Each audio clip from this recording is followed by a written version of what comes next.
As always, full show notes are available at rottenmangopodcast.com. A huge source for this episode was a Netflix documentary by the name of In the Name of God, Holy Betrayal. It's been getting so much attention for a lot of reasons. I think the source material itself is so explosive and it's almost salacious. It's a lot. But one of the producers of the show has been getting stalked and threatened since the release of this Netflix series, even before the series was released. There was a trailer that went up. There was news that this was going to air. There was a legal battle in South Korea trying to stop it, trying to prevent this Netflix series from airing. So it's a lot, and it's so scary to the point where we just recently had a trip to South Korea. I have been getting this request for this case for the past 3 weeks, and I just was so terrified to cover it while I was in Korea or like right before Korea. It was terrifying. So this has been a highly requested case that we're talking about today. And before we get into it, a quick disclaimer. I say this a million times, okay? But like one bad religious person does not mean the whole religion is bad.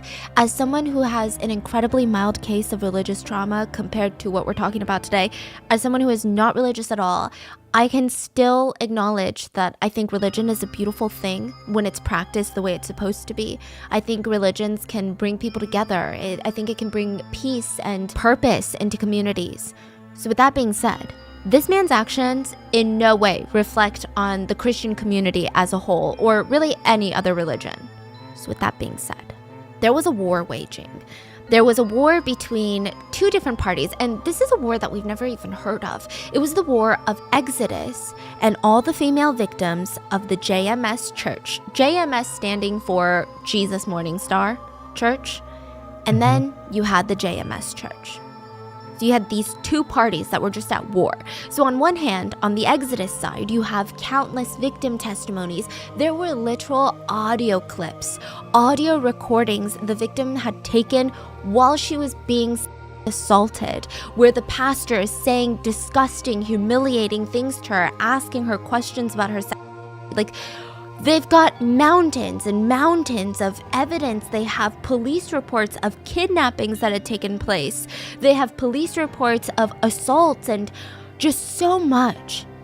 And then on the other side, on JMS's side, you had the Messiah, the prophet, the second coming of Jesus, the man who cured cancer, the man who predicted presidential elections, the man who said, "Let it snow," and it snowed.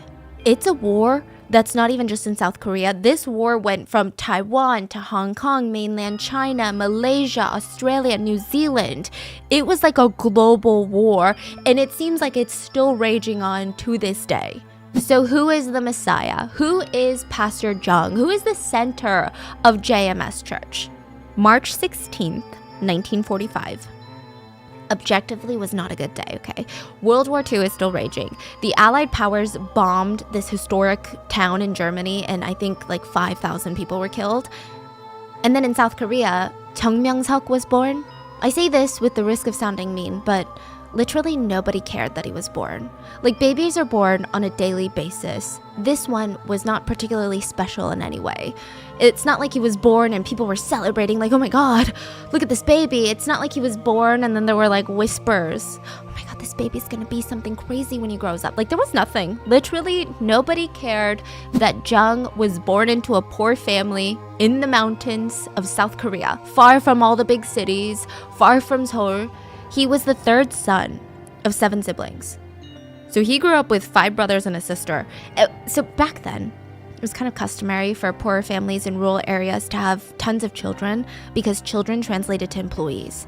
That's like the sentiment, and it applied here. Jung only graduated elementary school before he dropped out to tend to his family's farm. So he's growing up working on the farm. And one morning, when he's 6 years old, some Christian missionaries come to the village. They're singing gospels, they're passing out Bibles, and they give a Bible to Jung. And he's just like mesmerized by these wafer-thin little pages. The sound that the pages made when he would turn them, the smell. Okay, Bibles have a smell. Most books have a smell, but Bibles have a very distinct smell. I grew up around this smell. It's a pleasant smell if you like the smell of books. But the smell of it and all the little stories depicted in the book, he was obsessed. He fell in love with the Bible. I honestly don't know what kind of free time Jung had. Maybe his siblings helped a lot at the farm, but Jung claimed that he read the Bible cover to cover 2,000 times. How long does that take usually? My grandpa was super religious, and he rewrote, transcribed the Bible cover to cover 3 times for his 3 children, and that took 2 decades. To be fair, he wasn't doing it nonstop, like a full-time job, but it takes a while. The Bible is this big and the font is this small. But he said he read it 2,000 times. He claimed that he would climb up to the little mountain, find a nice little secluded grassy patch. He would plop down on there and just read the freaking Bible. He said the mountain was his classroom, the Bible his teacher. By the time he was 19, he starts working as a Sunday school teacher. And by the time that he was 20, he was going to nearby towns to try and spread the word of God. But when he turned 21, he gets drafted into the military to fight in Vietnam. Side note, most of what we know about Pastor Jung's childhood is told by Jung, so I'm gonna just take it with a grain of salt. Jung said that he went into the military and he was so obsessed with his Christian ideals, his Christian beliefs, that he refused to kill a single person during his entire service. He was literally in Vietnam for the Vietnam War. He said he refused to kill a single person, just flat out refused. Which I guess is kind of admirable, right? But he also said that he would just capture people, tie them up, and leave them. If you think about it. Leave them to die, or? Yeah, basically to starve to death. If you really think about it, tying someone up and leaving them to starve, potentially starve to death, is just as cruel. It's actually worse. More cruel, yeah. But Jung was like, what a good Christian day. And he would just pat himself on the back and walk away. While he was in the military, he was able to save up a lot of money, which he put to use the second that he got out. He bought this local church and he starts rebuilding it, renovating it. He would, of course, be the de facto leader later. But while he's renovating, he joins another church called the Union Church. They kicked him out. This church was like, your interpretation of the Bible is unhinged. You are way too radical. I don't know what you're doing, but you gotta get out of here. We don't like this. So he decides, these villagers, they don't know me. They're not progressive enough. They're not city folk. You know what I need to do? I need to be around more open-minded people. I'm gonna move to Seoul where I can have these intellectual conversations. So he moves to Seoul, and at this point, he burned through all of his money. So he's literally moving there with his Bible and $300 in his pocket. He starts in this little tiny church, Jesus Morning Star Church, JMS. It's known as Providence, the Providence Church in other parts of the world like Australia, New Zealand, but it's the same church. And it was in his small little studio apartment. And it was a very humble beginning for the start of JMS Church. But Jung had some big old dreams, okay? He wanted to recruit the top university students from around South Korea to join his church. He was sick of congregations filled with old people, families, and all these elderly people. He wanted young, fresh minds. He wanted young people to gather at his church, have a blast, where they could play basketball and then have discussions about the Lord. So you know where he goes? He goes to Seouldae. This is like the Harvard of South Korea. He recruits one student. And that student goes to Yonsei-dae, like the Yale of South Korea. Recruits a student from Yonsei-dae, then another university student. And it just becomes like this domino effect that was fueled by word of mouth. By the end of the year, JMS Church would have a presence in all of Korea's top universities. And Jung would do tours at these universities. As if he's some sort of motivational speaker / superstar / celebrity. He would do tours at 18 of the biggest universities in Seoul. He would even do national tours where he visited 10 separate cities to go meet with his followers. JMS at one point was filled with the top minds of Korea, the future generation. So just think of a church where all of the Ivy League students are part of the congregation. Honestly, I would be intimidated. I would even be intimidated to recruit an Ivy League student into my church because these are the creme de la creme of the new generation. These are business majors, biology majors, chemistry majors, economic majors. No other church in South Korea had this many college students, especially of the elite kind. 90% of JMS at the time were university students. And just to cover all the bases, your question, how do you convert that many university students? I'm not saying that higher levels of education have correlations with being able to have faith or not, but I imagine if these students asked me how to scientifically explain the Bible, I'd probably pee myself, okay? I would probably not have a good time, but that's where a lot of context comes into play. JMS Church was at the right place at the right time. So he starts recruiting university students in the 1980s and the 1990s. And South Korea in the 80s was pure chaos. Like hell had broken loose. There was political unrest. Endless protests were being had. There was a dictator. Yeah, there wasn't a president at the time in the 80s, which doesn't really seem that far long ago. There was a dictator at the time who was going around killing anyone who was against him. People in Korea were lost. The citizens just wanted to feel purpose. They wanted to feel like they knew where they stood in this shaky world, especially young people. They felt like they had this fire in them, to want to belong to something, to try and fight for a better future. So it's said that in South Korea at this time, the younger generations, they started breaking off into these two main groups. One group were students that were joining political activist groups. So these groups focused on talking about politics. They were basically little politicians. They were debating politics, demonstrating, organizing protests. Then the other group of students would turn to religion to try and make sense of things. But a lot of these top university students, they did not like a lot of churches. Because they're like, but you can't argue with me about evolution. Like, that doesn't make sense to me. I literally studied this. Like, you don't know what you're saying, right? But Pastor Jung was known to love science. That's what he claimed, okay? He said that the Bible is not necessarily verbatim the truth, like a lot of different churches interpret it. He said the Bible is a giant metaphor. And he would always be able to bring science into his explanations of everything.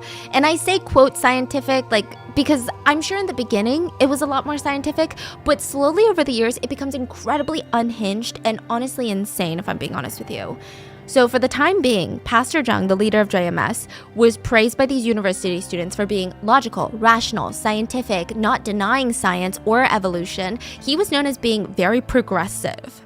He explained again, Bible is a metaphor. You don't have to take these stories literally. He would even say things like, in this passage, it says Jesus came down on a cloud. Do you guys really believe that? He didn't come down on a cloud. Let's be real. It's like, it's a metaphor, So these kids are like, I like it. I like that a lot, okay? I like you, Pastor Jung. They really liked Pastor Jung. They were honestly amazed when they found out that he only had an elementary school education. I mean, they were confused how he could grasp such complex metaphors that they were having difficulties with. He understood everything. He answered questions that the Catholic Church and Protestant churches had a hard time answering. And none of these students just went to church. Okay, none of these university students would show up on a Sunday, sing a couple songs, hee hee ha ha, and leave.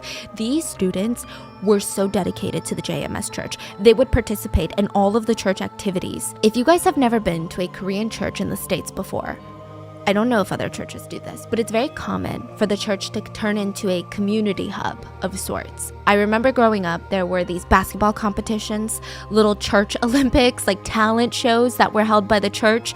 It wouldn't just be our church members attending. Members of other churches would attend our events, and then we would go to their events, and it just became this big social event.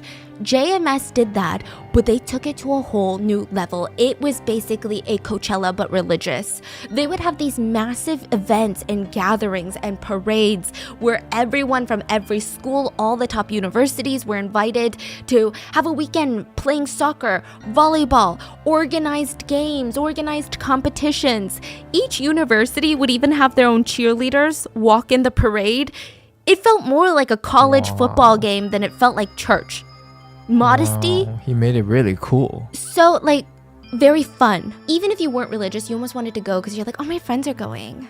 Modesty was kind of out the window, which I think is totally fine. I personally don't see why you need to dress a certain way just because you're religious, but there were modeling competitions at these events. Cheerleaders wearing not skimpy outfits per se, but just to give you an idea, if I ever wore that to church when I was growing up, I would be sent home and called a devil's slut, okay? And this was back in the days in Korea. So it's 10 times worse. Yeah, even crazier. Yeah. Like more unheard of. Like those are the types of outfits people were wearing. It felt more like a K-pop concert in some aspects. It seemed like a lot of fun. Again, people just wanted to go even if you weren't religious. It was great marketing, if you ask me. But everything comes with a price. These events are not free to run. In fact, it probably takes a lot of money to host even just one event. University students are not known for being loaded. They're not known for having just so much cash. So how is the church affording all of this and more? Feeding the poor. That's how. University students would spend their weekends on the streets in Seoul asking for donations to feed the poor. They would sell water purifiers, bags of peanuts, water bottles, like literally whatever you could think of. They were selling it. They would say, hey, I'm fundraising for the JMS church to feed the poor. On behalf of the poor, would you guys like to buy this water purifier? So many people were like, oh my gosh, tell me about you go to Seoul, you're religious. Give me 3 water purifiers. At the end of the day, they would rush back to Pastor Jung, hand over all the money that they collected. And this is how the university students spent their weekend. And what does Jung do with all this money? Does he feed the poor? He bought a Mercedes. A lot of his followers kind of raised their eyebrows at that one. But they thought, he works so hard. He works tirelessly to spread the word of God and to save humanity. Maybe if this car brings him even an ounce of joy or comfort so that he can keep doing what he does, like who are we to question him? How else is he gonna travel from his 250 different churches without his Mercedes? At this point, Pastor Jung had 250 churches in South Korea. What? 250 churches. A former follower said, well, now I know that I was performing slave labor, but back then, I thought I was devoting myself to the Lord. It probably didn't hurt that Jung, like most cult leaders, was surrounded by power and fame, and he was very convincing and charismatic. Like he had a way of making you feel special. One follower remembers he was so nervous to meet Jung for the first time. Everyone around him had spoken of Jung like he was some god, like he was some sort of celebrity. And then when he finally meets with Jung looks at him without even skipping a beat. There's no awkwardness. There's no, oh, I'm so intimidated. He just grabs the follower's hand and says, I've been expecting you. You showed up to me in my dream.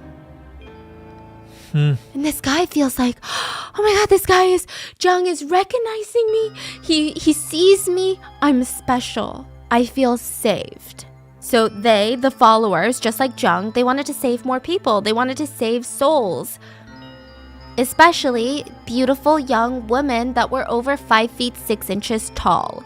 Jung told his followers to specifically recruit and save the souls of 5 feet 6 inch tall women that were young and attractive. He said they need the most saving.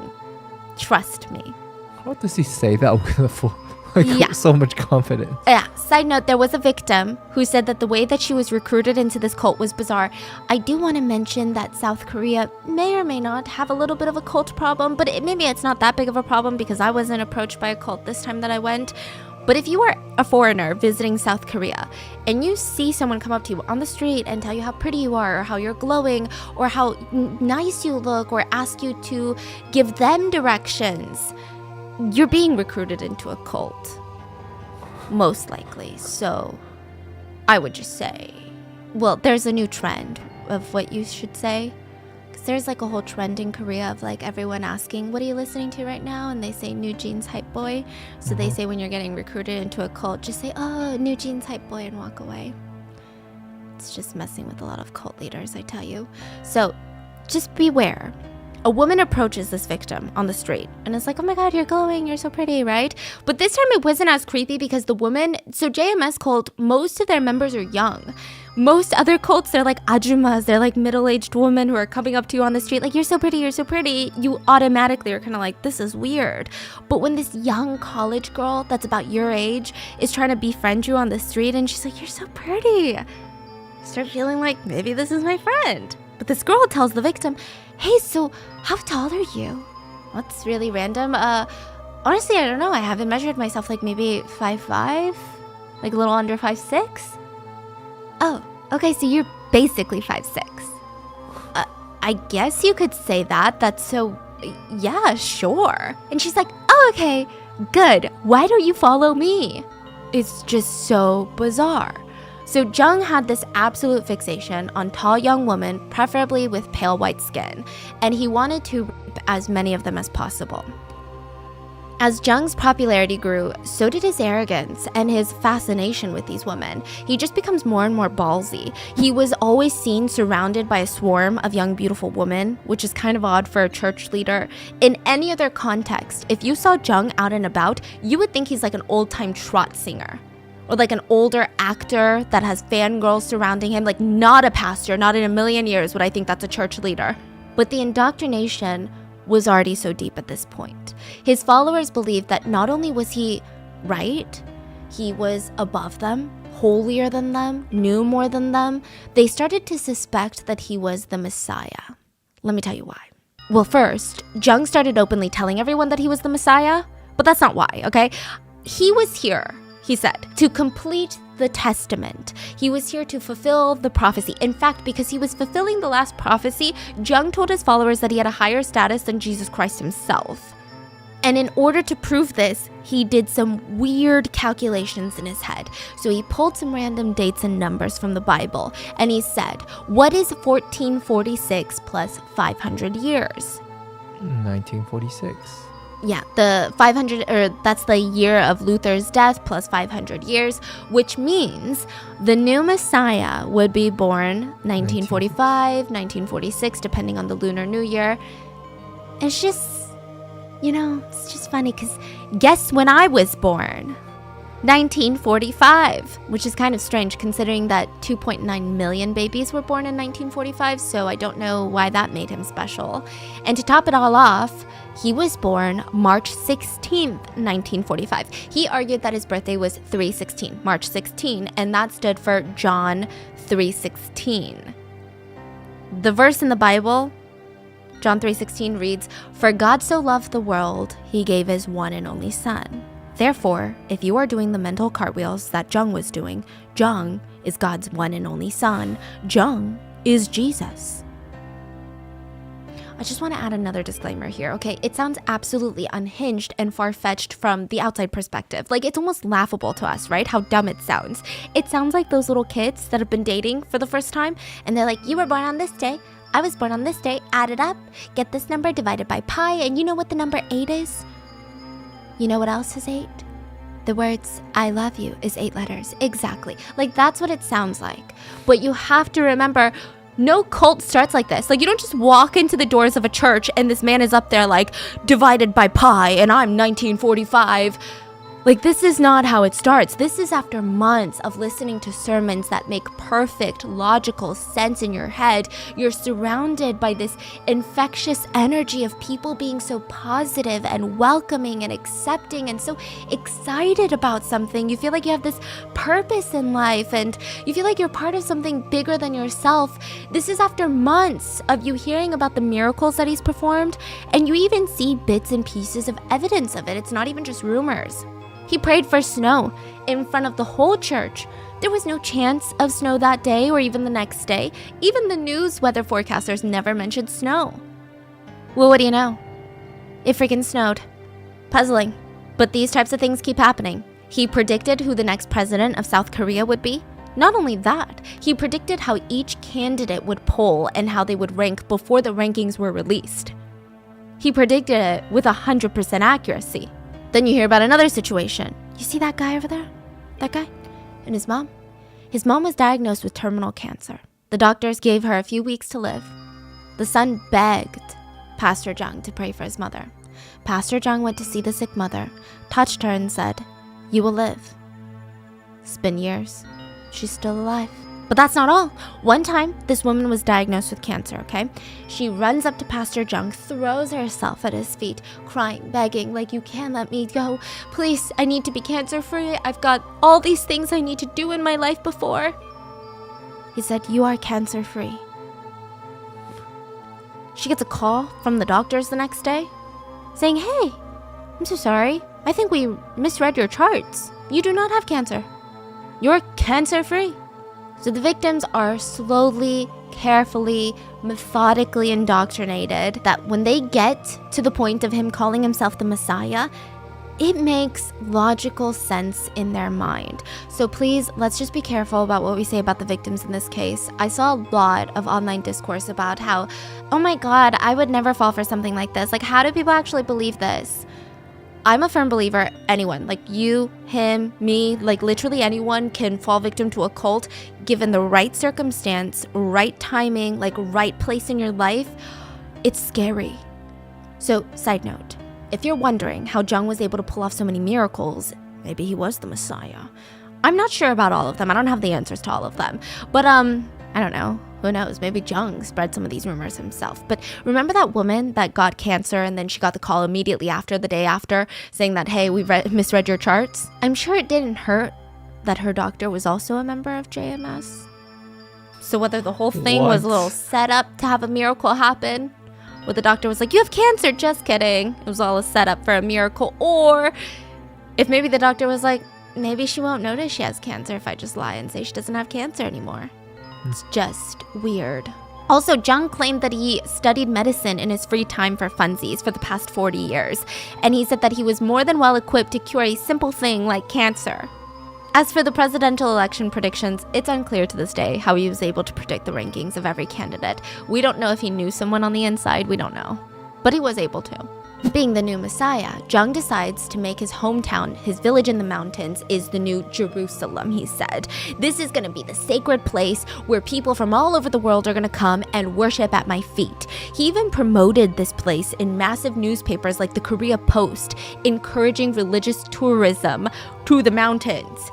He starts using church funds to build this massive compound in the mountains. Thousands of followers would gather there, tent out, in tents in the mountains, to listen to him preach, to be in his presence, to attend events that were like the mini Olympics, modeling competitions, dancing and singing competitions held by JMS Church.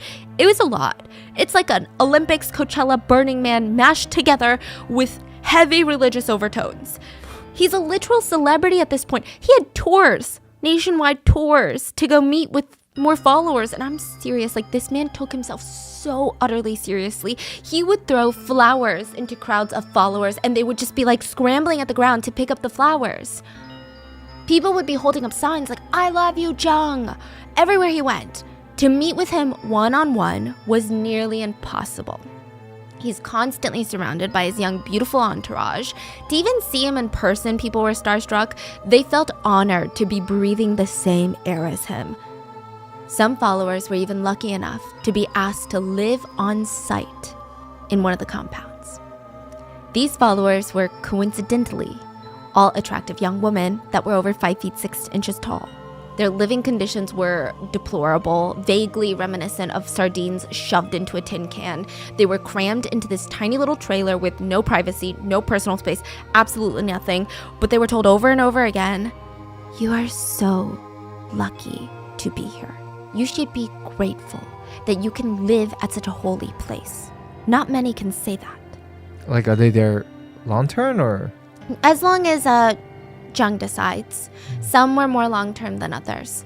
And that leads us to the God's brides, the Lord's brides. We've talked a lot about cults, and this one is a little different. One principal teaching at JMS Church was that celibacy was the way to save humanity. Like, no sex is the way to save the future of humankind. Even after marriage, nobody should be having really. It just wasn't allowed, you know?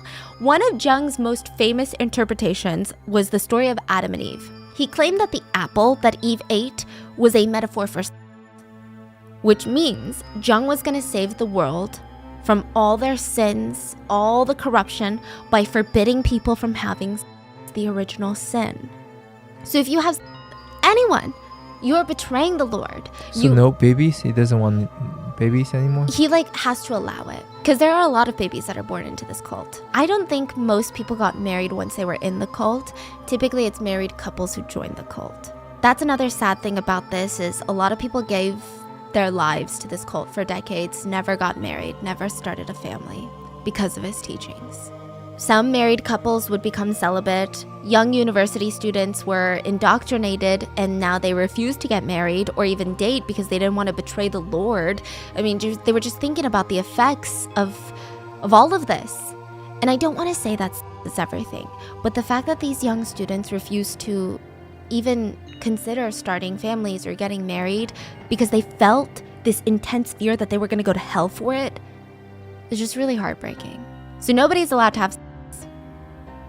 Except, of course, Jung.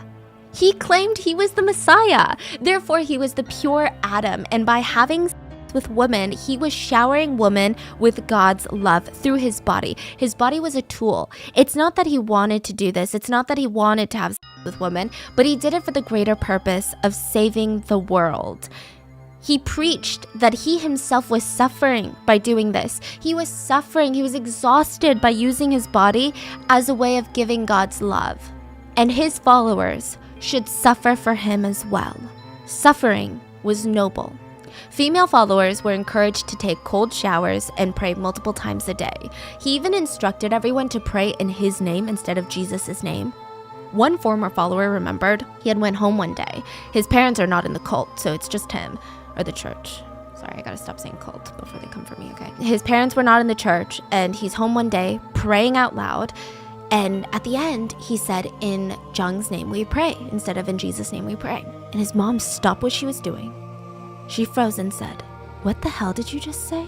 Like, why are you praying in some random man's name?" Followers were instructed to cut ties with the outside world or people who didn't understand.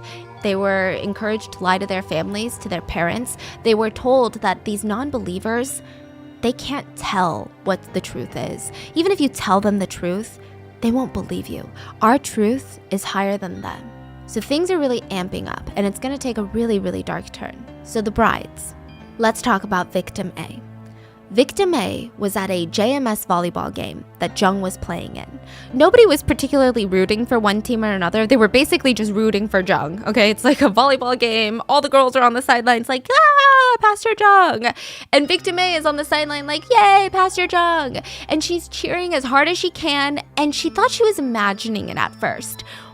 But Jung kept looking over at her while he's playing the game, like glancing at her.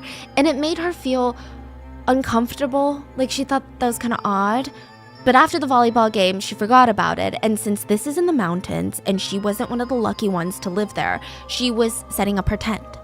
You know, followers sleep in the tent while they're visiting. She's setting up her little tent, and one of these unnis. So unni means like older sister, but it's not biological older sister. One of these unnis came in, and they were called informants in the JMS church. They're basically female followers that were right-hand women to Jung. Their main job was to recruit and indoctrinate other beautiful young women and bring them to Jung to be raped. One of the unnis opens up the tent and tells her, hey, like Pastor Jung wants to see you. Victim A is confused, nervous, kind of excited. She didn't suspect anything weird or bad was gonna happen to her. She was hoping to get acceptance and blessings. Maybe she would get prayed for. She was so nervous. She was intimidated by this guy. I mean, the way that he was talked about, it's like he was greater than God. I mean, the power imbalance here is insane. She goes to the building that Jung is in, and there's a line of girls outside, all waiting to go see Pastor Jung. And the unni says, you can go in first since you're new. So Victim A walks past all the girls, opens the doors to see Pastor Jung, who's sitting down, and he tells her, come here, sit next to me. She sits down next to him, and she's just starstruck. Her heart is beating so fast. She couldn't believe that she was sitting next to the Lord. She had no idea what was going to happen. Like, is he going to pray for her? Was he going to help her family, teach her something that would open up her mind? He starts touching her thighs, telling her to come closer. And she just remembered his like hot breath on her neck, and she was so uncomfortable, and she didn't understand, like, is this what the Lord does? He starts whispering in her ear that she was Lord's masterpiece. He instructed her to stand up and pose for him. And the reasoning was he wanted her to be the Lord's cheerleader, but cheerleaders aren't allowed to have bow legs, which means like the legs bend out. They were supposed to have straight legs. So he's like, I need to check your legs. He checks her legs and says, the Lord will be proud of you. He kept calling her beautiful. And when she sat back down next to him, he aggressively stuck his hands in her shirt and started groping her. He He closed his eyes and said, "The Lord is instructing me right now to check for lumps in your breast to make sure that you don't have cancer." It was incredibly painful, but she had heard and she had been groomed to expect these medical exams. In fact, she was told that if she were ever examined by him himself, she should be grateful. It was painful, it didn't feel right, but she just thought, maybe it's because it's my first time, I don't know. Like, I'm supposed to be grateful for this. He's checking for cancer. He had cured cancer, so that makes sense. Who was she to say no? So even if everything in her gut told her to scream and run out of there, it was like this mental war that she was fighting, like a battle in her mind. Before she could react, he pushes her down on the bed so she's laying flat on her back, and without warning, he tells her that he needs to examine her uterus. He said that the Lord needs to make sure that she doesn't have any cysts. She was terrified.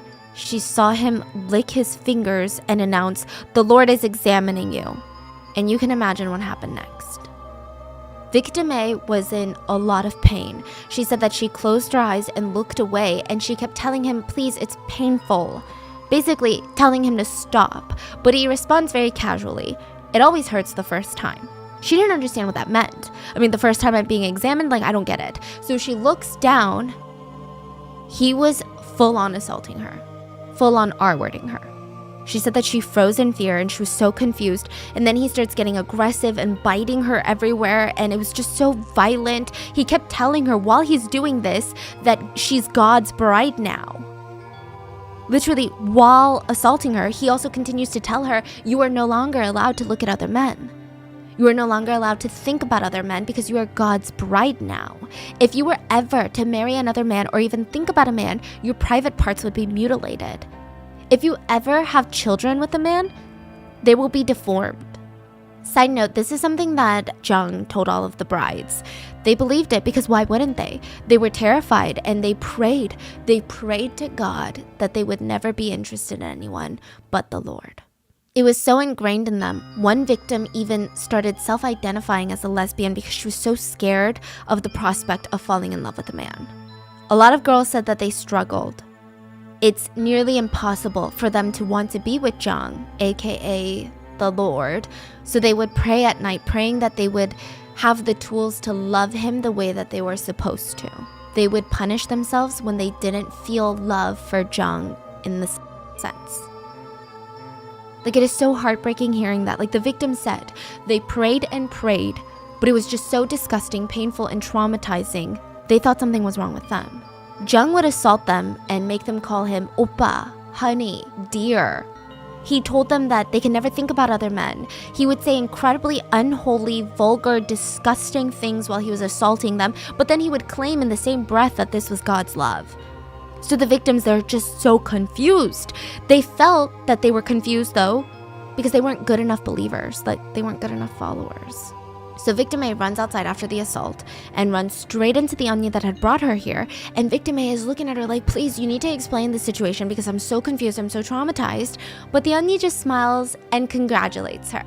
She said, "Remember, we can only love Pastor Jung now. We are his brides." How was it? Victim A was shocked. She asked, "Did the same thing happen to you?" And she responds, "You might not understand it right now, but in some time, everything will start to make sense." The Onion proceeds to tell her that these examinations, that's what they were calling these assaults, these exams were important. He had already detected serious diseases and cancers during these examinations. He had already saved lives. This was a good thing that Pastor Jung was being so proactive. All the girls that get personal exams should be grateful. Some girls would confide in the Onions and say, "I'm just really confused. I felt like that was rape." They would say, "Of course it's confusing. I was confused my first time too. But it's the Lord's love, and you're going to soon realize that." Now, before we go and attack all of these Onions, I think it's just really complicated. I need to give you a bit more context. All of the God's brides, they started as victims, and I think that they are still victims at the end of this. But one of the biggest roles that you get as a bride is to bring more brides to Jung. They all got brainwashed that all of these brides were being purified, they were being saved, so why wouldn't you want to save fellow women? They were literally brainwashed into thinking this. They were saving these girls, they were doing the Lord's work, they were saving the world. One of the victims / Onni said, When you're his bride, he might not want you anymore. Jung always wanted younger and younger women, and you're getting older. So you bring him beautiful young women and you get rewarded. You feel like you're doing something for the world, for the Lord, for the church. You start to feel important. Sometimes you can even be promoted as a minister or a priest inside the church. And that is how victims turn into perpetrators.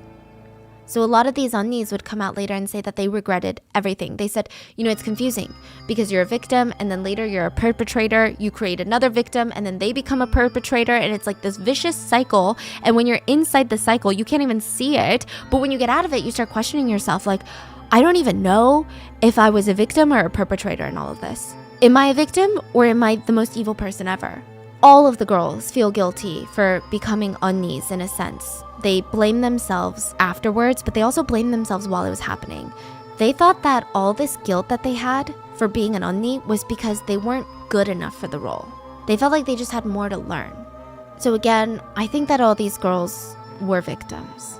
And a lot of these girls were so indoctrinated, they actually legally changed their last name to Jung to show that they were committed to being God's brides. Victims stated that they were so committed, they would go into his room, 4 or 5 girls at a time, sometimes 10 to 15, and he would assault them all at once, one by one.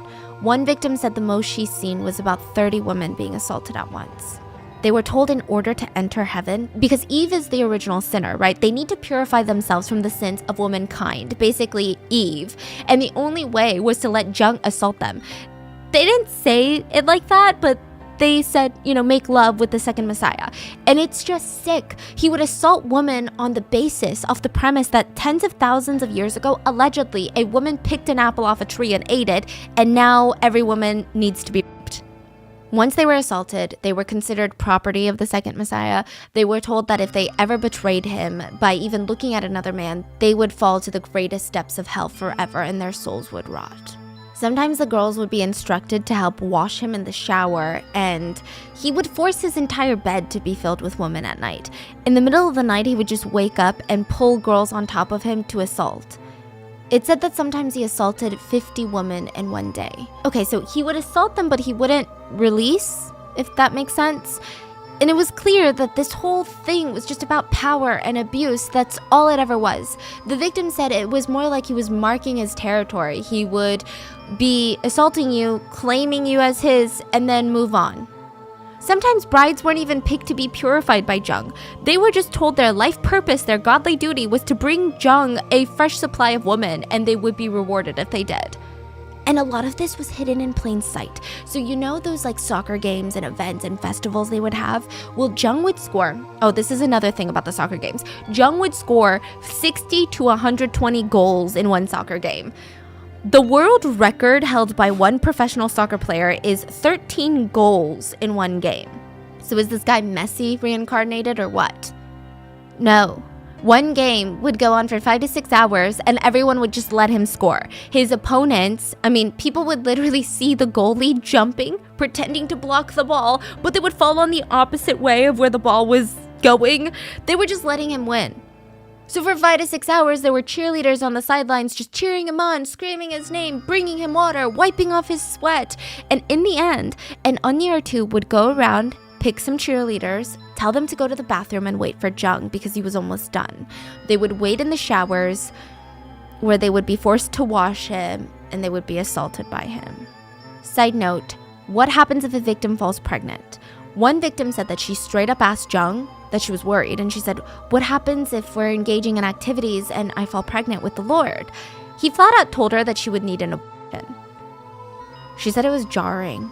This went against the Christian values that she was taught. Like, what is going on here? Another victim said that she had her own confusing moment when she had all this bloody discharge. She went to the doctor and she was told that she had early stage ovarian cancer. They had to remove her uterus. She remembered being shocked and thinking Jung had examined her nonstop. He prayed over her private parts on a daily basis and did routine health checks, but she still had cancer. Another victim said the wake-up call for her came when they were all sitting in Jung's bedroom and they were watching the news. So it's Jung and a bunch of women, and it was about a fire. The news was about a fire that had taken the lives of a lot of people. Jung runs up to the TV and he starts smacking it and he's shouting, "What a waste of He yelled at the 언니es and said, "You should have converted these girls before they died. They should have been brought to me." He was upset he couldn't R-word them before they died in a fire. That's what he was upset about. Another victim, Victim B, had made it out of the JMS church. She tried to move on with her life. She never reported the abuse. She just wanted to forget all of her trauma. Then she got married and had children. And she keeps looking at her children and she's like, I don't want to raise my kids in a world where there's a monster like that out there, just free. She said, when I look at my kids, I can't stay silent anymore. She was recruited into the church when she was a sophomore in high school. She was a minor, a 16-year-old. That's when her nightmare started. She was recruited to join JMS. But Victim B's dream in life was to become Miss Korea one day. So she's studying scriptures at JMS and she tells her 언니, like, I wanna be Miss Korea one day. Like, that's my goal. The 언니 says, well, you have to get permission first. I'm gonna arrange a one-on-one meeting with the Messiah the next time he visits. Victim B is like, oh my God, thank you so much. Like, I'm so nervous. I'm so excited. She wondered what they would talk about. The 언니 said, you need to ask him for permission about being in Miss Korea. Victim B said, meeting someone like him was a once-in-a-lifetime chance for me. I felt like I was getting closer to God. She remembers being taken to the hotel room that he was staying at. She opens the door to his room, and he's sitting there with another woman. The other woman was instructed by Jung to leave, so now Victim B is completely alone with Jung. And she finally gained the courage to talk and said, I want to try out for Miss Korea. It's been my life dream. Jung smiled and said, let's see. I just want to make sure that you can handle it before I give you my response. He instructs her to get naked. She thought maybe the Lord knows something. She thought if Jesus appeared right in front of you and asked you to do something, wouldn't you do it? So she stripped. Jung grabbed her out of nowhere and said, if you try out, other men will try and f*** you. She was frozen in fear. She was so shocked. It was vulgar. It was bizarre. I mean, what is going on? He throws her on the bed, climbs on top of her, and starts rubbing. She was so scared to move. She just laid there, and he kept instructing her to call him baby and honey and all these things. He kept aggressively telling her to reach a climax. And when he was done, he told her that she could never tell a soul of what happened. Another reminder, she's 16. She's minor. She had no idea what was going on. She always believed that Jung was this pure man that devoted himself to God. She was scared. She felt so alone. She grabbed her pants, ran out of there. He ruined her life. She didn't realize it then, but she recognizes it now. He literally ruined her life. She said the moment that he was doing what he was doing to her and making her call him honey has been burned into her memory since then. Little bits and pieces of these victims' stories were starting to come out. Allegations of assault were swirling starting from 1991. 1991, this is like a million years ago. Just so you know how up to date, this isn't even an old case. He was recently arrested in 2022, like a few months ago. So 1991, assault allegations were swirling. It said that some of the youngest victims of Jung were as young as elementary school children, literal children. God. It said that he would assault these victims in front of other women. He just felt unstoppable. But for some reason, none of these allegations made it mainstream until 1999, the end of the decade. 4 members of JMS Church were arrested for kidnapping. These were allegations that even the police can't ignore. They open up an investigation and they try to put the pieces of the puzzle together. Miss Huang is the victim. She was 27 years old at the time, and she said that she was a former member of the JMS Church. She decides, this is a cult. Like, this is a cult. She decides to leave the group. She realized that JMS was not what they were saying it was, and she was pretty vocal to the church. She said, I'm leaving because I don't want to take a part of this. Like, I don't want to be a part of a cult. Please stop contacting me. I'm over it. She wasn't planning on going public with anything. She wasn't planning on doing any of that. She just wanted to go home, return back to her normal life. The followers refused to let her do that. They're bombarding her with phone calls, accusing her of hating Pastor Jung, betraying him, being possessed by the devil. And in the same breath, they're telling her to come back to JMS so that they could save her from the devil that she was possessed by. She refused. She's like, no thank you, you're unhinged. One night, they drag her from her house into a dark van. They kidnap her to JMS's house in the mountains. She saw rows and rows of shoes laid out in the front door, and through the window she could see that Jung was having an orgy with his female followers. We don't know if she was assaulted on this night, but she was beaten an inch of her life by 4 members of the church. They kicked her, punched her, stomped on her hands. Every inch of her body was badly beaten for 4 hours straight. They said that they were beating the devil out of her, and the picture of their crazed eyes staring at her while they were kicking her in the face, she said she would never forget it. When they were done, they threw her back in the van, and on the highway, she's trapped in the back of the van, okay? And she spots a police car driving right next to her. She looks around, none of the church members are paying her any attention. She stares down the police car, hoping that they would feel eyes burning into the side of their face and look over at her. And she's like making weird faces, twisting her face into these bizarre, painful expressions. She just wanted to look so strange that the police would stop the car, but not make enough noise or draw enough attention that the driver or the rest of the church members would see what she was doing. By some crazy miracle, it worked. The police looked at her and were like, "That's weird, we need to pull them over." Miss Huang was brought to safety and immediately filed a police report. This comes to light. This hits mainstream media. Same time, those allegations are starting to come back up. The assault allegations are getting more and more attention. More victims start coming out, talking about the horrible things that Jung did to them and the disgusting things that he would say to them. I mean, how do his devout followers react to stuff like this? How do they react to news like this? There's a police investigation, there's an arrest, literally 4 of your members kidnapped someone. There must be some truth to all of this. The followers defend Jung with more passion. So this part is weird, but followers said that he predicted this would happen. Back in 1981, he allegedly told his followers that he would be on the news, he would be crucified for something that he didn't do, he would get sued, and all of the undeserving followers would abandon him. But the real ones, they would stay because it's a test of loyalty. So after 10 years of stability, after 10 years of joy, he said they are going to face the tomb phase, which is the hardship phase, the darkest of times. He even predicted the year that it would happen. So now he is telling his followers, I told you guys that we're going to face some hardship and chaos, and this is that time. So his devout followers, they're enraged that he was being falsely prosecuted like Jesus Christ himself. They also felt like their loyalty was being put to the test, and this was their way to prove that they were devoted to the Lord. They raised their hands in the air and they prayed out loud, Heavenly Father, those evil men are trying to crucify our leader. Heavenly Father, please free our leader. Please prove his innocence. They felt like the whole world was against Jung, and it wasn't fair. And one of the biggest opponents was a group called Exodus. Let's talk about Exodus. Exodus is the second book in the Bible where Jewish people have been enslaved for generations by the Egyptian pharaoh. They pray and pray and they almost lose hope, but suddenly God uses the most unexpected person to save them, the pharaoh's own adopted son, who turns out to be Jewish by blood. This is the biblical story. So miracles, death happen, more miracles, more death happens. And finally, the Pharaoh releases them. And they walk out as one big group that's led by the Pharaoh's adopted son. And they walk towards the horizon, towards freedom. They all walk. They're freed. An online forum called Exodus pops up. And it was centered around testimonies of SA survivors from JMS Church. The forum was created by a mathematics professor by the name of Kim Do-young. He taught at a university, and I'm sure he called the site Exodus for a reason, and I'm sure JMS knew the reason. But Professor Kim had heard rumors since 1995 about the Messiah.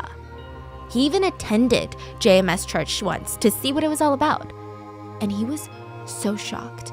Everything in the sermon sounded so sexual. There's even posters that Jung would hold up in his sermons that were like female anatomy posters of like the uterus and the womb. It was weird. Jung kept calling himself the Messiah. He would say vulgar things, just bizarre things. He called women bitches and sluts. Jung would also be heard in sermons saying, a lot of people say that they can't see God.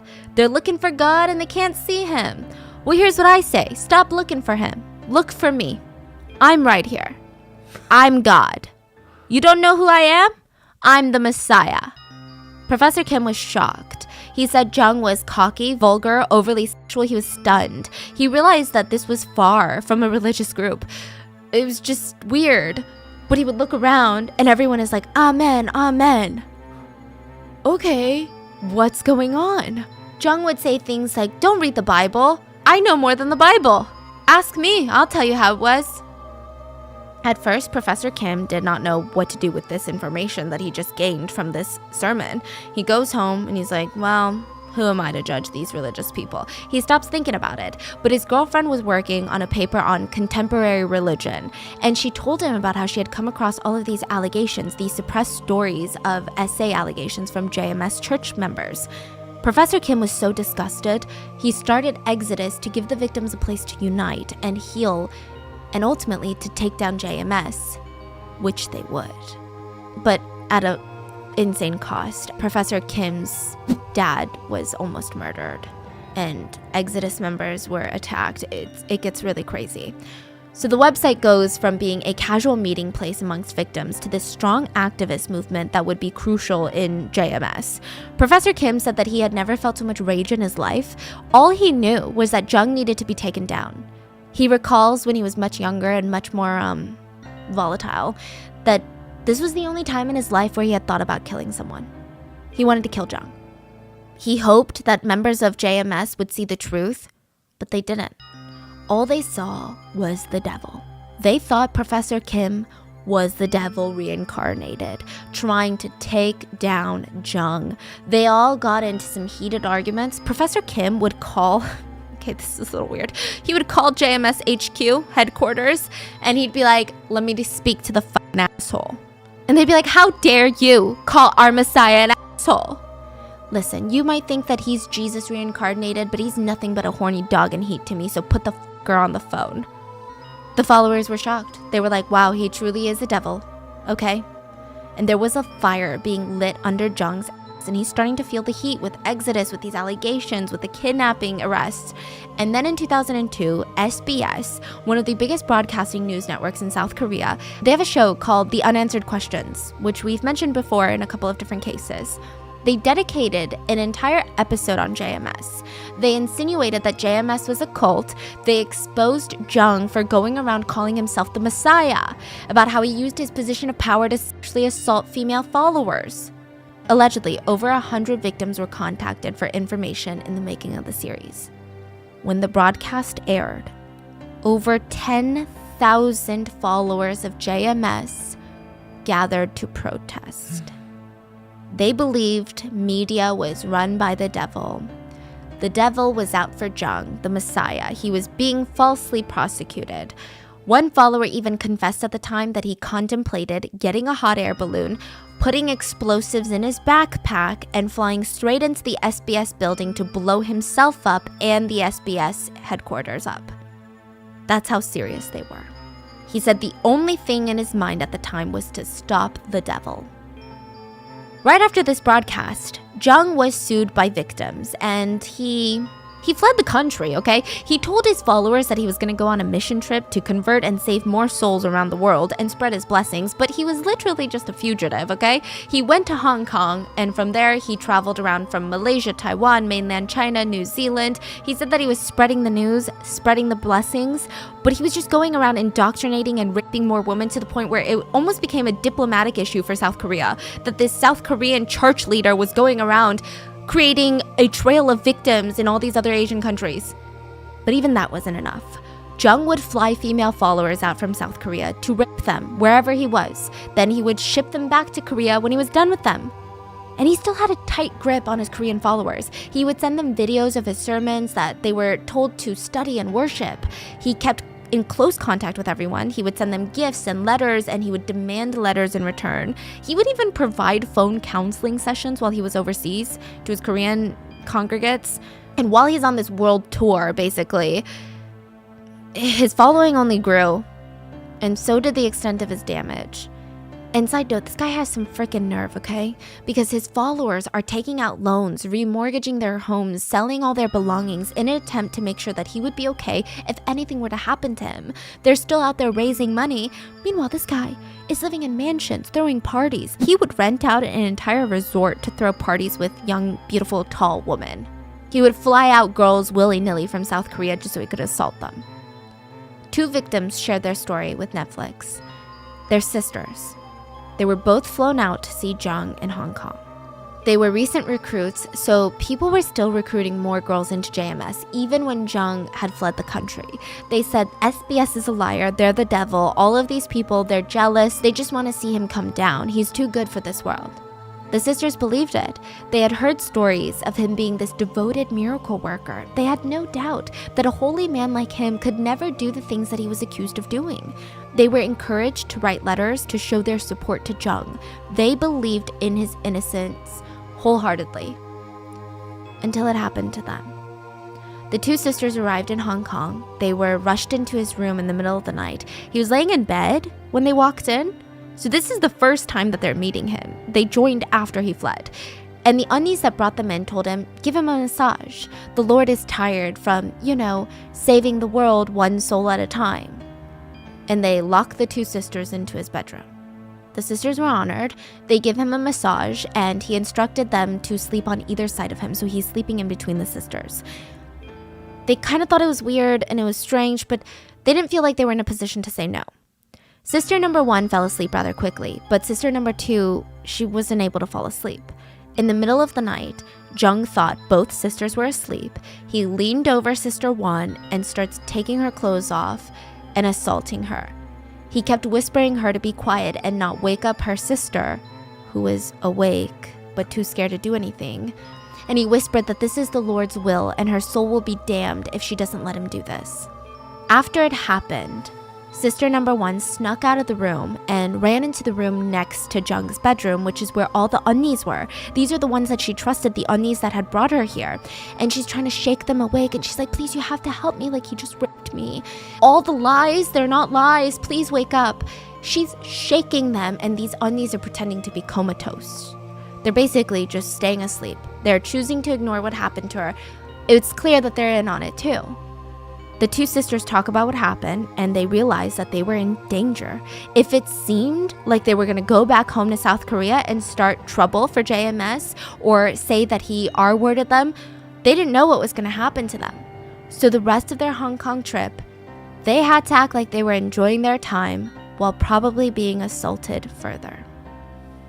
It is unimaginable how the sisters must have felt, like going through the most traumatic thing that anyone can go through in a foreign place, feeling betrayed by the people that you trusted, and to have to act like you're having a blast, to act like you were being blessed.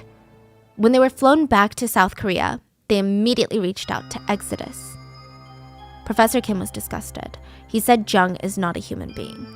So Professor Kim is amping up Exodus while Jung is abroad, and Jung is getting more and more reckless. He started an international crime spree, really. The reason that he traveled to so many different countries was, yes, to assault more women, but also he just kept stirring up so much trouble legally with local governments that he had to flee countries nonstop. He did this so many times, he was put on Interpol, International Police's Red Notice list. He was wanted for crimes, fraud, and embezzlement. So if anybody caught him entering or leaving a country, they would flag him, ship him back to South Korea in handcuffs. In theory, it was great, but somehow it didn't work. Jung assaulted nearly 100 Taiwanese women, and it became a huge problem. In addition to how horrible his crimes were, it was a diplomatic nightmare.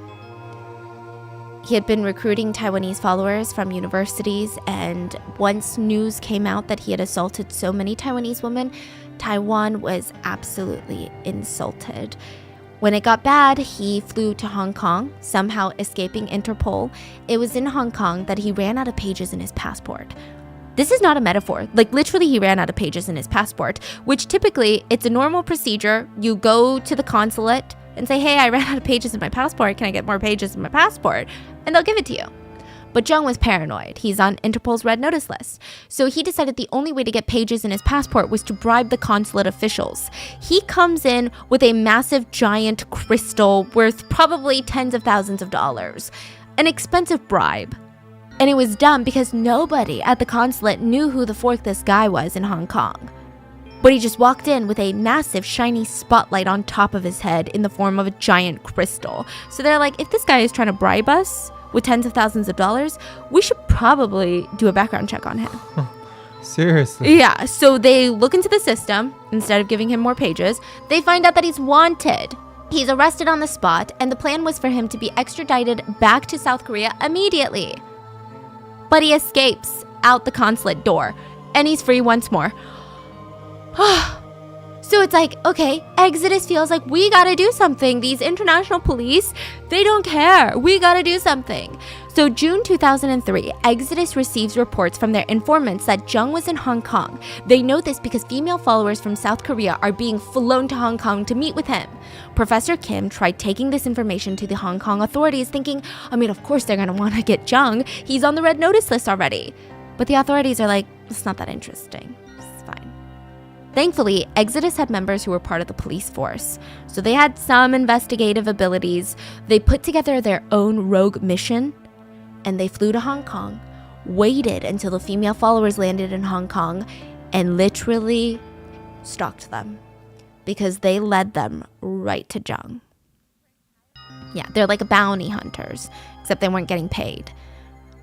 So they arrive at Jung's hideout in the mountains in Hong Kong. It's a very remote area surrounded by fields and forests. The Exodus team knew that they couldn't go in on their own. They were outnumbered. So they needed to stake out the area and come up with a plan. They climb up the mountains near the back of the house, and they could see through the windows. He was already in bed assaulting the three women. They immediately call the Hong Kong immigration officers. They're like, this is proof he's assaulting people right now in Hong Kong. And they said, okay, we're going to send out a full team the very next morning to arrest Jung. Exodus is so excited, but they want to make sure that there's no chance that Jung is going to get away. When was this? 2003. I know. This is a long time ago. Because he gets arrested in 2022. It's a long... Wow. I feel like this person, I don't even want to call him... I don't know what to call him, but he's lived like 20 million lives and all of them are horrendous. He's the devil himself. Yes, literally. Literally the devil that just keeps reincarnating, coming back. I don't know. So the next morning, Exodus is like, well, we gotta show up because there's no way we're gonna let the Hong Kong authorities not arrest this guy. So they come the next morning and they have all their filming gear. They climb up to the back of the mountain. They're trying to make sure that Jung doesn't try to escape through the back of the house and up the mountain. But instead, they stumble upon Jung before the Hong Kong authorities get there. What? And he's sitting under this mosquito net. And there were the three victims from South Korea there. They were wearing bikinis. And Jung's pants are literally around his ankles. Professor Kim literally caught him red-handed. They were recording all of this, by the way. And the Exodus members who took the video said that they were just so stunned. Jung was stunned too. But the one with the camera said he had been working with Exodus for a while and he was for years expecting this malicious cult leader, a serial rapist, someone so dangerous, so frightening. He was on Interpol's most wanted list. He would have been intimidated by seeing him. He should have felt scared. But with the camera shoved in Jung's face, he was nothing but like this old, sleazy ajushi that looked so cowardly and pathetic. He had his pants around his ankles, literally, and he seemed scared to come out of the mosquito net. So then he finally got out, pulled his pants up, and he starts trying to hit the cameraman, maybe in hopes to get rid of the camera footage. He's like hitting the camera, smacking it around, but the cameraman just hits him right back. He's like, don't touch me. And he starts stumbling back to his house. Jung runs back to his house screaming, you hit me, like a little child. Exodus members were in so much shock. They had flown to Hong Kong to take down this serial rapist, and they couldn't believe that on top of all the other horrible things that Jung was, he was a miserable coward. But at least the nightmare was over. They had him pinned down, they waited for authorities, and Hong Kong authorities took him away in handcuffs. He had been arrested. He was done for. Even all the headlines in Hong Kong read, crazed cult leader arrested for crimes. Crazed cult leader found in mountains. There was a literal video of him with his pants around his ankles. He was going to pay for his crimes.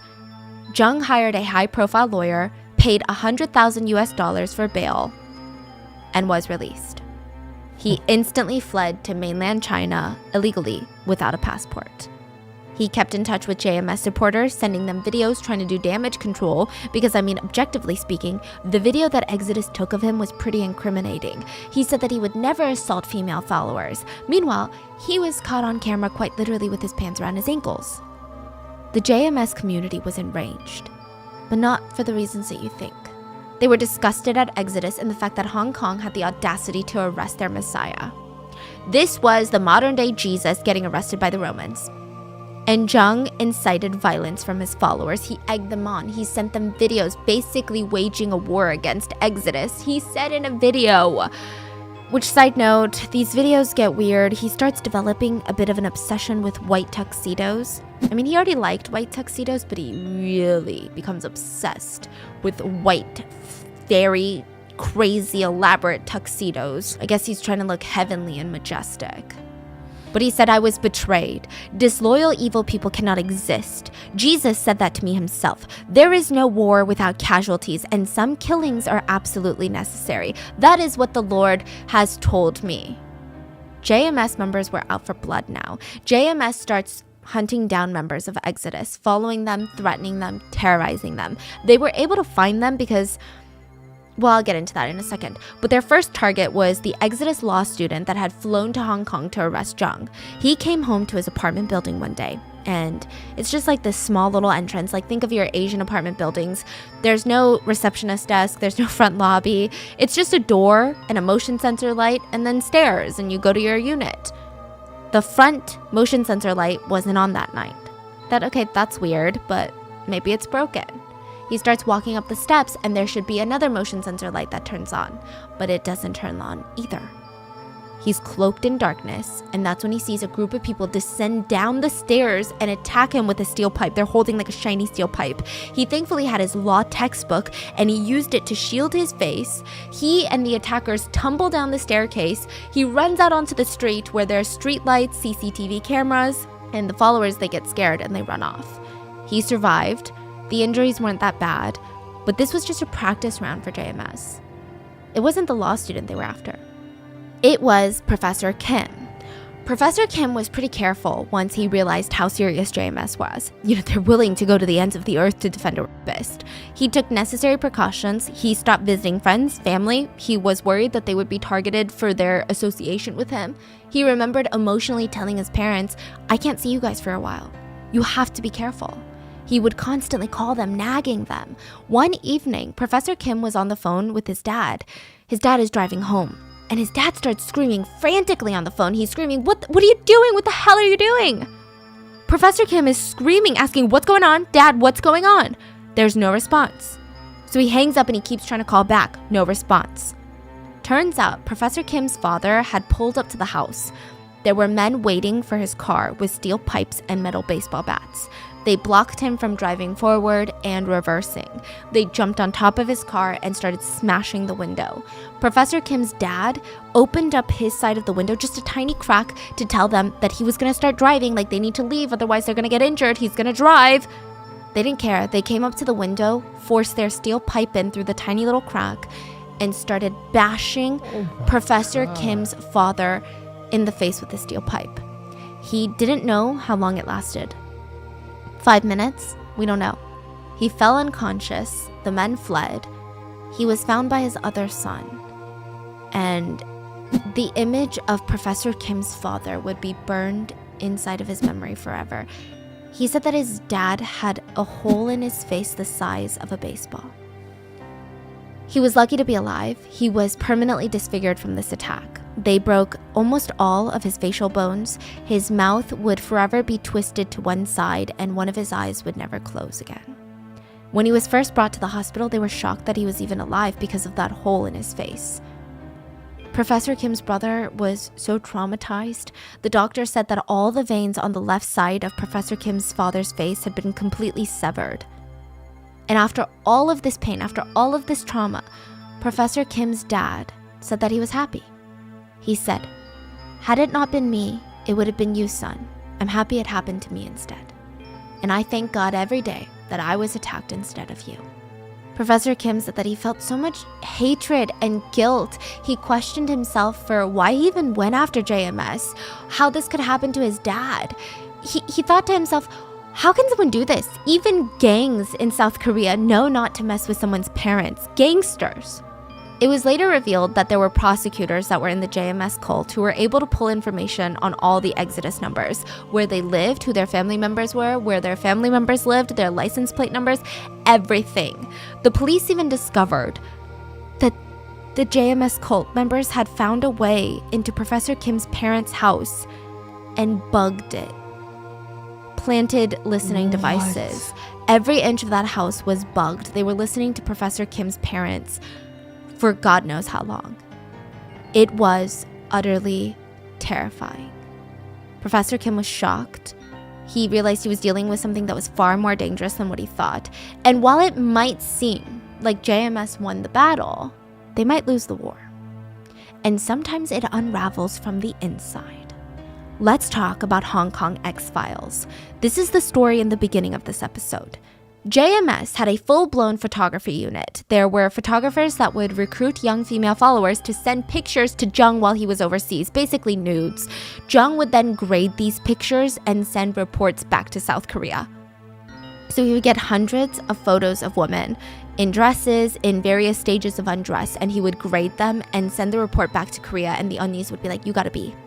So you gotta do better now. Do you love the Lord? You have to do better. So this is how he graded it. If you're fully naked, you would get an A. If you were wearing a bikini, you get a B+, and if you're wearing short, revealing dresses, you get a B. So if you get a B, your Onion would come to you and be like, you need to get an A. Do you not love the Lord? They were told the more pleasing the pictures you can send to the Lord, the more blessed you'll be. Then it would escalate to sending videos.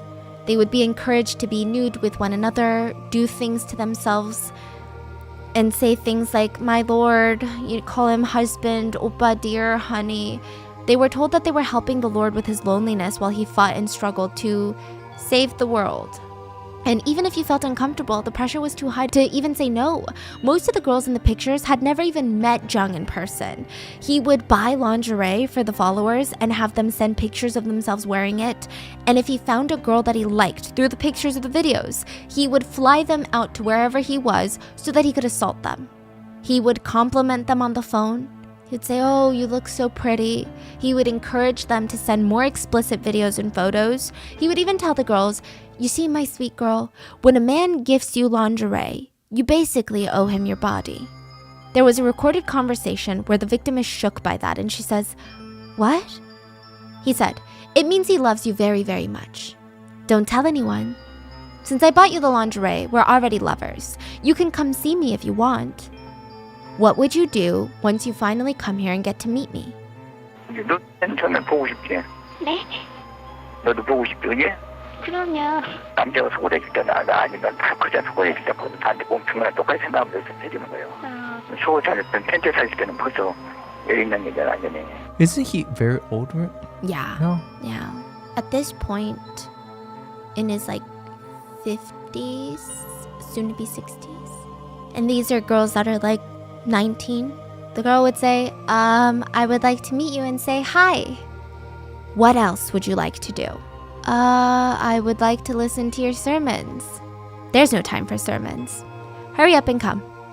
There were hundreds of photos of women in various stages of undress. There were videos upon videos that were incredibly graphic, and more than that, it was just so heartbreaking to see. Some of them were included in the Netflix documentary, and I've never had to turn off a documentary so many times in my life to just get a breather. To see the mindset that these victims must have been in. I mean, they would be sitting in a tub saying things like, we want you, my Lord. Come here, honey. You must be so tired. They would be undressed, kissing and licking photographs of him. There were videos of sex parties and mansions. There was so much. And remember Kim, the beginning guy at the beginning of the story? Kim was a member of JMS, and he was in charge of sorting through the mail. He stumbled upon these, and he truly did not believe that Jung was capable of stuff like this until he saw the proof. So he took all of this back to Korea, all the evidence, uploaded them online for all the other JMS members to see, and he thought if he could just expose the truth, just like what happened with him, he would see what the truth was the truth. You know, these are not lies that Exodus are spreading. And everyone would leave JMS. But we both know that that won't happen. At least not to the extent that we hoped for. Many members of JMS did leave. They were utterly disgusted. But other victims started to come out. A victim in China said that she was so badly raped by Jung, it would be categorized legally as torture. He had dragged her into a shower and shoved a scalding hot water faucet into her body parts. And she was screaming, and he told her to stay quiet or he would rip her private area off. And he proceeded to slap her around as he assaulted her. So all of China was outraged by this, by Jung. But he was still free, and he would still have followers. Many members were told nonstop that this was the devil testing them, that this wasn't true, and if it was, Jung had a good reason for this. He was saving them. They wanted to send these pictures to him. Mainstream media picked up the news on this one, and the files would later be known as the Hong Kong X-Files. The public was disgusted, outraged, but still, JMS had a strong following, and Jung was already on the run when this happened, so nothing else has changed. He started moving around a lot more, and he still flew out members from South Korea to assault. And there are videos of him holding these massive Christmas parties where girls were wearing these red mini dresses with white fur on them. Again, nothing I would ever be dead caught wearing near a church, otherwise I would be told I'm going to hell for being a sloot. Which is a different type of trauma, I guess, but they're dancing around him, dancing on him. And it just felt like the Hong Kong X-Files didn't even impact him that much. Exodus never gave up, though.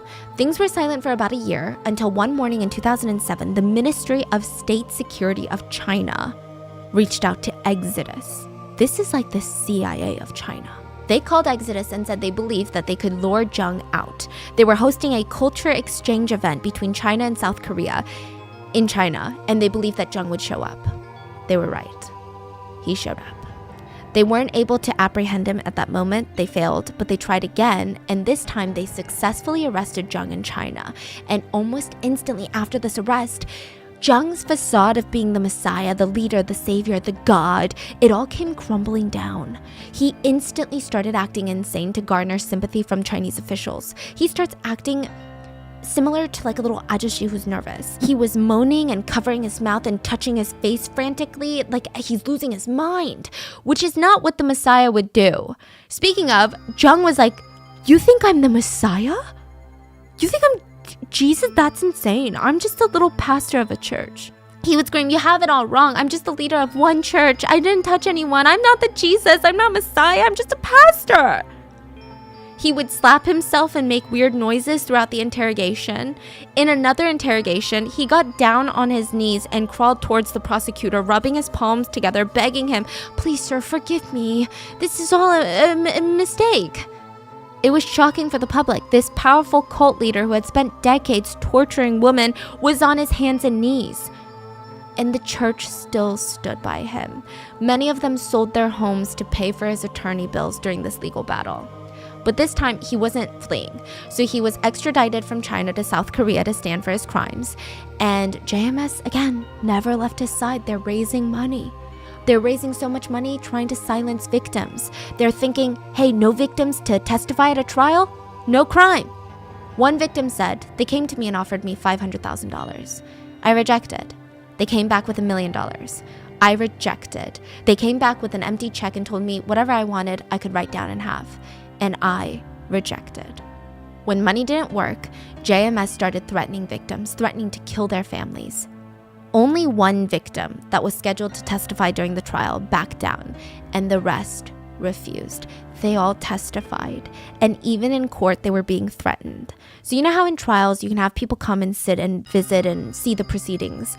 JMS had known bodyguards, basically, the one that would beat people up and track people down. They were in the courtroom trying to intimidate the victims while they were testifying. It did not work. The women fought to gain their strength back, and now there's no stopping a woman like that. There just isn't. When Jung realized he had made a grave mistake, he made one last pathetic attempt to stop the proceedings. While a victim was testifying, Jung starts convulsing and foaming at the mouth, screaming, "I can't breathe." Paramedics rush in. He's completely fine. He also took the stand at the trial and he said a lot of wild things. He said, "I never raped anyone. There was this one incident, I remember, where naked followers approached me and they forcibly took my clothes off. And all I did was hug them in that moment, but no penetration, I swear." This next part is really heartbreaking, but he admitted during the trial publicly that he was not the Messiah and he claimed that he never said he was. This was shocking to his followers. Even the ones who had given up everything to help him fight the legal battles, they thought, why would he say that? Why would he do that? Jesus would never do that. The real Messiah would never deny who he is. They gave up everything for the man that he believed to be the Messiah, and he was slapping them in the face by saying that he wasn't. One follower was so devastated because I think the reality came crushing down on her. She threw herself off a building and took her own life. So remember, these are all victims. They had dedicated most of their lives. They had ruined their families, their interpersonal relationships. They had never gotten married, never dated. They had no social life, no family. They gave up everything, all their money, for this man that they believed is the Messiah. They believed that they had a purpose and they were doing good. Turns out he was a rapist and a coward. I just can't imagine how you even come to terms with that. In 2009, at 63 years old, Jung was sentenced to 10 years in prison. Only 10 years. After thousands of victims, 10 years. After decades of traumatizing generations of people, torturing them, all the damage he had caused, 10 years. It wasn't fair. People thought that he should die in prison for what he did. Yeah, but at least they hoped, you know what? Okay, he's gonna go to prison, JMS is gonna collapse. He was thrown in prison in 2009. Now, if you guys watched the Netflix documentary or saw the trailer, there is one victim who was kind of the center of the story. Her name is Maple. Jung was thrown in prison in 2009. Maple would join the church in 2012. What? It's still going on? And she would be raped by Jung countless times. She joined the church while he was in prison, and she was visiting him as a devout follower. She didn't believe the rumors. They were all set up by the devil to test everyone. She believed in Jung's innocence. She believed he was wrongfully convicted. So JMS did not crumble, and a new chapter for JMS had started. A new chapter of victims had started. JMS followers were still active, especially online after his conviction. They were online spouting this narrative that the current media environment is toxic towards all religion. They argued that Jung was being prosecuted for being good because mainstream media doesn't like religion right now. They said even if a religious movement has only positive effects in the lives of young people, the media is going to continue to categorize every religious group as dangerous or manipulative or like a cult. They argued that the government and everything that anyone had on Jung were all manufactured lies. New followers from all over the world were still joining JMS, or the Providence was the other name for the JMS church. Like Liz. Liz was an Australian victim who spoke out later in 2014. She said that she joined Providence when Jung was in prison. She remembered in Australia, a Korean woman approached her asking if she wanted to fill out a survey. That's how she joined the church.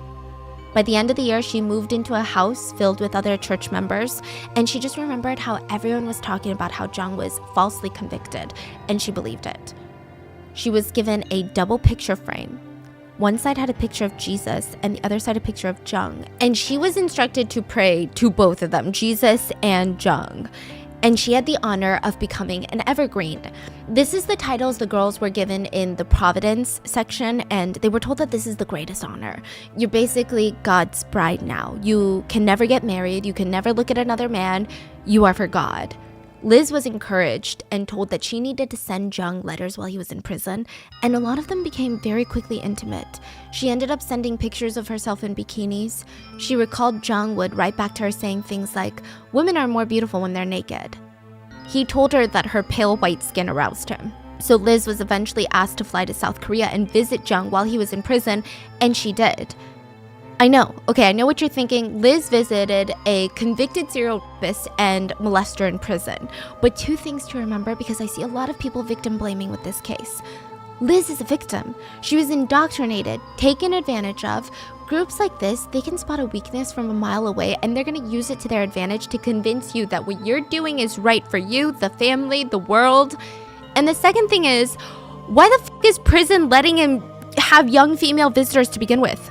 Like, I don't understand that. Why is he even allowed to receive nude and or bikini photos from young women? But he was. Yeah, he's basically doing the same thing he's been doing. Yeah, and they're like, well, now you get free meals, basically. So Liz, she ends up falling into the vicious cycle of victim to perpetrator pipeline. She starts helping recruit more young women. The JMS church ran a modeling group at the Australian National University campus. So it was easy for her to recruit beautiful young and tall women. Even in prison, Jung had learned nothing from his crimes. Looking back, of course, Liz says she regrets everything. And she genuinely believed that she was saving people. She genuinely believed that she was doing the right thing. JMS even told her Satan uses your parents to try and convince people to get out of the group, to recant them from being saved. So they convinced her to stop talking to her parents altogether.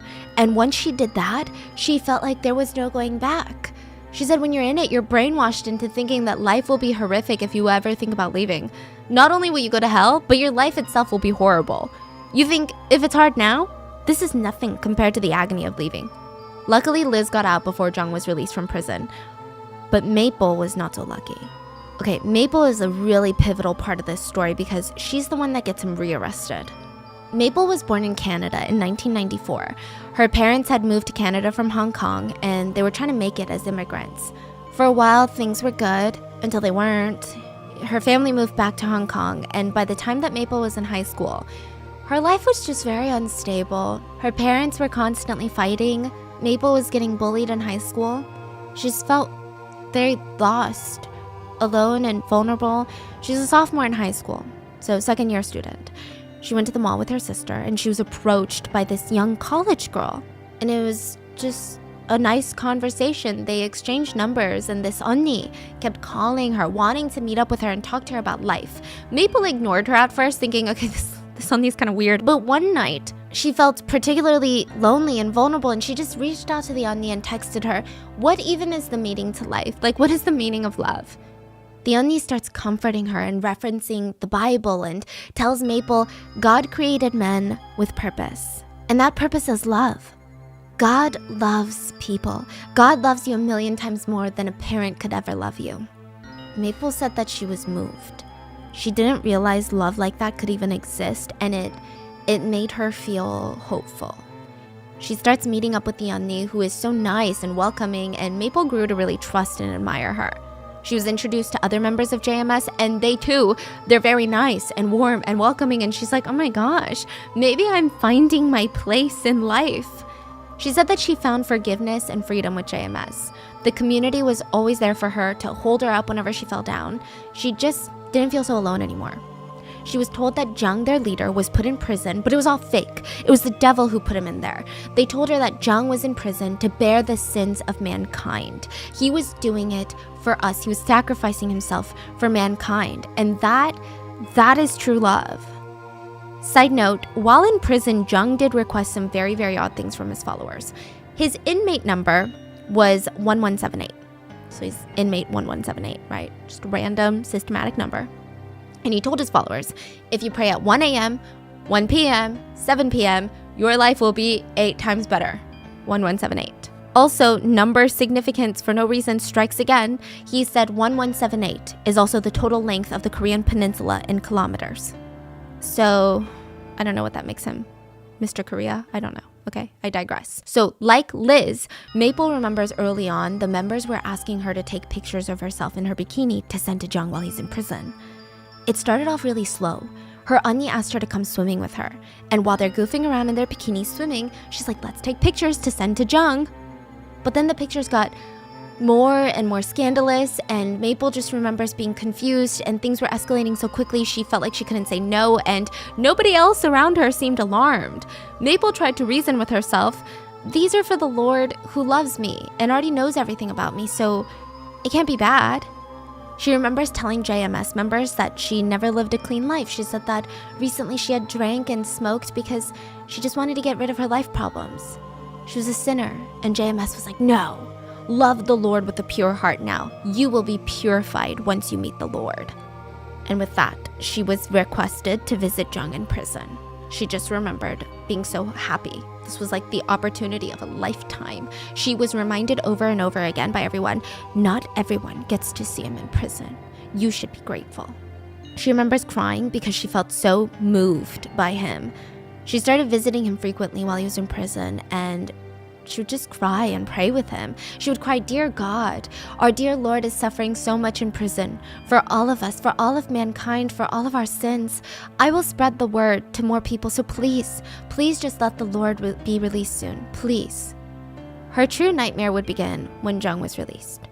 In 2018, Jung was released at 73 years old. He was put on the sex offenders list and was ordered to wear an electronic anklet for 7 years, which he compared the electronic anklet to the nail that crucified Jesus Christ. Professor Kim was devastated when he was released. The founder of Exodus, he said, it felt like a monster had escaped from a zoo. Far more dangerous than a tiger or a lion, had broken out of its cage and was released back into the world. After his release, he goes back to his mountain compound where his followers are eagerly waiting for him. They had welcome banners for him. They cried. They performed dances and songs that they had been prepping for him for the past couple of years. At this point, Maple had been a part of JMS for 6 years when he's released. She is a devout follower at this point, and she quickly becomes one of Jung's favorites, like one of his right-hand women. She's constantly being rewarded. She was forced to dance and sing at massive events. She was kind of like a local celebrity inside of JMS. Jung acted like no time had passed since he had been in prison. He went straight back to preaching and assaulting. Honestly, I think he became a bit more unhinged compared to before he went to prison. Maple did everything in her power to be someone that Jung and JMS would be proud of. And one day it seemed like her efforts were paying off. She was asked to keep Jung company one night in his residence. Her auntie told her, you'll be sleeping here tonight to take care of the Lord. I have some things I need to tend to. She obliged. She showered, got dressed in her PJs, set up a blanket on the ground in Jung's bedroom because that's what she was told.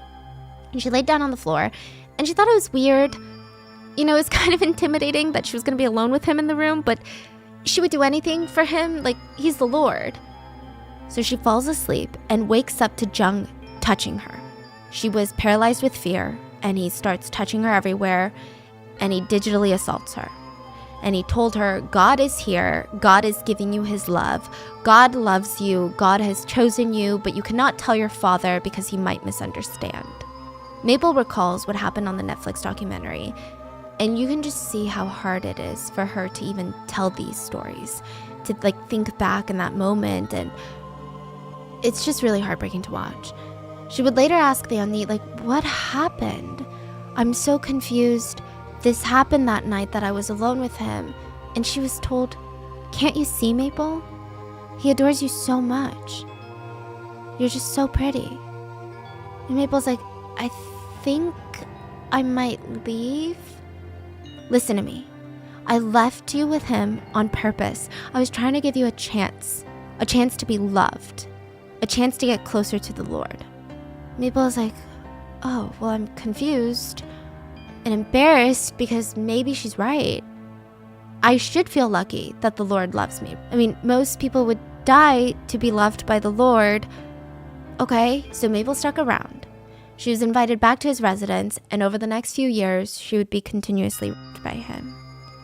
The first time it happened, Jung announced that the two of them were going to be praying together inside of his bedroom, but instead he kept calling her beautiful, and he instructed her, and I quote, get on all fours on the floor like a cat. Maple was too scared to say no at this point. You know, she had been in JMS for almost a decade. She's fully indoctrinated in every sense of the word. That night he assaulted her. She was bleeding, it was painful, and all she wanted was for him to stop. And he told her, you've been ruptured now, and your soul is so big and pretty now, you should never change. Maple left confused and disgusted. But she was more disgusted about herself. She said she was disgusted for being disgusted because this is the Messiah. Whenever she felt traumatized or upset about what happened, about what he did to her, she would convince herself she's feeling these things because she's unworthy. of love from the Lord. In the documentary, I had to turn it off in so many points. Watching Maple sob while she talked about how she blamed herself, I have never in my life watched a documentary and wanted to jump through the screen so bad and hug someone and then go hunt someone down and punch them in the face so badly. She literally said she begged God every day to give her the ability to love this old, disgusting man. I mean, think about it. He's in his 70s. He's creepy. He's scary. She was praying to be able to love him the way that she felt like she needed to. She started punishing herself when she couldn't. She started self-harming. She was in pain from the assaults, but then she would get mad at herself when she was conflicted. And she cries out in the interview, "He's disgusting. I hate everything about him, from his personality to his looks. I begged God so many times and days to give me the opportunity to love that old man. I used to punish myself. Even though I was in so much pain, I kept thinking, how can I be so ungrateful? How can I be so disgusted when the Lord loves you this much?" Like the way that our brains find reasons to make sense of traumatic events and find ways to blame ourselves for these events. There was another victim who journaled after her assault, and she wrote in her journal, "I didn't understand why he did that, but I think I get it now. He was cleaning me, forgiving me, making me his. Jesus did strange things when he made miracles." The victim's name is Amy, and she said, you would think that I would realize that I was being assaulted, maybe even right after, but no, I didn't. I was so brainwashed. Then one day, near the end of 2021, Maple had been in JMS for nearly 10 years. A foreign JMS member texted her, telling her about how she had been raped by Jung and how so many of the foreign brides had been abused. And she urged Maple, she's like, "Maple, I know how close you are to Jung. You need to get out of there. You need to leave." Maple was 26 now, and every day since the day that Jung had started the abuse, she had thought about ending her own life, every single day. She knew that she had to get out, but she had to be careful. She told Jung, "I haven't seen my parents in so long. I'm just gonna fly to Hong Kong for like a week, and I'll be right back." Jung requested one more night with her before she left. Coincidentally, because she had to travel, she had gotten the COVID vaccine that day, so she had an intense fever. Jung knew this. She's ill, she's burning up, she has a fever.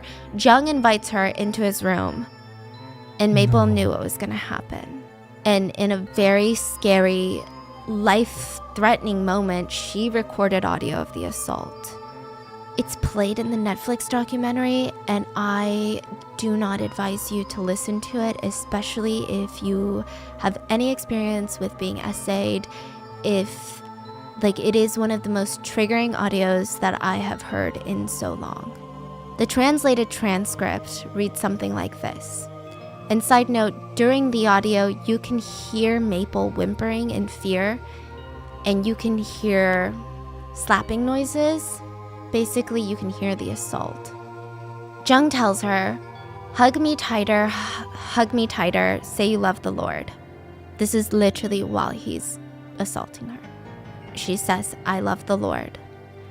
Touch me here again. It's bigger. It's so amazing when you do that. When a man hugs a woman, he gets so damn hard. There are more slapping sounds." And he continues, "You have such white hips. Such white hips." Now, if you watch the dubbed version on Netflix, or if you just read the translations, it translates to, "Do you like that?" But it's actually so much worse in Korean. He says, "You like it so much you're losing your mind, huh?" She gave no indication throughout the audio that she liked it at all. In fact, she gave every indication that she was in pain. But he continued to ask if she had reached the destination, and if so, how many times? 3, 4, 20? He continues to say, "I have climaxed 50 times. And he continues, "You see, God has chosen you like this. Make sure nobody touches you like this, because this belongs to the Lord." Maple was crying in the Netflix interview, explaining how she had to keep calling out the Lord's name while he was doing this to her. She said she asked God why she had to go through something like this. Professor Kim, the founder of Exodus, said something that really stuck with everyone. He said, "The first time I visited JMS was in 1995. Maple was not even 1 year old. She was a baby in a diaper. And now Now that baby is sitting here as another victim of sexual assault. More than 30 years of victims and 3 decades of pure terror. And Mabel was determined to put an end to it. She escaped to Hong Kong, and just 5 months later, she came back to Seoul to hold a press conference on March 16th, his birthday. She didn't want anyone to go through what she went through. And if you guys know assault cases in South Korea and really anywhere, no victims want to come forward because it stays with you for life. The internet is with you for life. No one wants to put their face to this. No one wants to be victim blamed, especially in this situation. There is so much victim blaming against Mabel. But she said she's willing to put her name, her face, her story. This audio clip of one of the most traumatic things a woman can go through, she's willing to make it all public to stop this monster. She said somehow JMS knew that she was flying out to Seoul. They contacted her and threatened her. They said things like, you're doing this because you don't really know Koreans. Basically saying you don't know what we're capable of.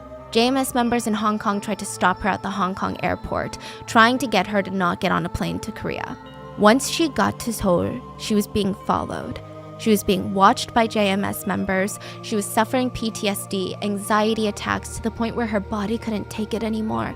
On the way to the press conference, her body literally shut down. There's footage of this. She's throwing up nonstop in the car on the way to the press conference. She had to stop by the hospital. Nothing was helping. She's still throwing up. And the person accompanying her, that was, I believe, a producer for Netflix, asked, "Do you just want to reschedule? It's okay if you do." And what she said, "Not even God will be able to stop me from doing this." I swear, I feel like my heart broke in a million pieces during this documentary. During the press conference, she sat there and she powerfully declared, in no shape or form is Jung a messiah. He is not fulfilling the Lord's will. And due in part to Mabel's bravery, Jung has been rearrested. There were mixed responses to her press conference.